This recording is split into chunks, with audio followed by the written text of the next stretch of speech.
was in college, I had a car. It was a 1971 Toyota Corona. It was the predecessor to the Corolla. I assume the Toyota people at the time didn't think about, Corona being associated with the brand of beer. But anyway, I bought this car from a girl that I knew in college for $100.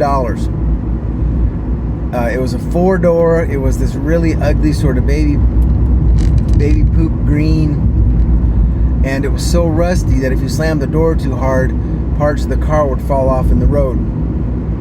But it ran really well. It did have trouble starting sometimes. I will say that if it wouldn't start, you kind of had to talk nice to it and pat the dash and that sort of stuff like that. But eventually she would start.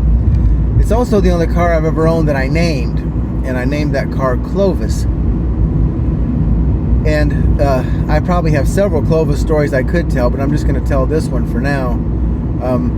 One summer, Jenny and Katie and Caleb's mom and I, we were still dating then, but we were going to Alabama to visit my parents where they were living at the time, and we started off from Bemidji, Minnesota, which is in northern Minnesota. And anyway, at some time in this trip, we stopped in some small town and we went into a grocery store to get snacks. And this car was a manual transmission car. It's very important that I put that part in here. And I forget, for some reason or other, we were sitting in the car and talking, and I think it was that we weren't both going to go in, that Teresa was going to go in and I was going to stay out, but we didn't do that. So for some reason or other, we were both going to go in, which we did, and got out, did whatever we were going to do in the store, bought whatever we were going to buy in the store. And when we came back out, the car, which had been parked right in front of the store, was gone. Just not there. And of course, you have your normal panic, like, oh, somebody's stolen our car. All right, not the end of the world. It was a $100 Toyota Corona. But at the same time, we're also in the middle of nowhere, and, with no other form of transportation. Well, anyway, so as we come out, I'm looking around and I look up, and that car, I had left it in neutral, and I hadn't put the parking brake up.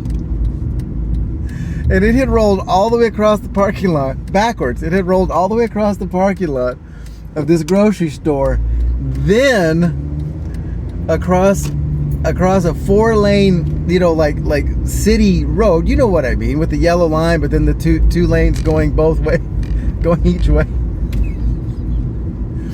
And I remember that I looked up and saw it as it got to the other side of this road, because the back wheels hit a curb and it kind of bumped. And I remember thinking, I was so thankful that car hadn't hit anybody, or no one had hit the car, because that would have been bad. It would have been really bad. Oh, sorry. I wish you could see how really ugly this car was. It might be helpful if you take the time to just ask the Google to look up 71 Toyota Corona, and you can see what I mean. And then imagine this car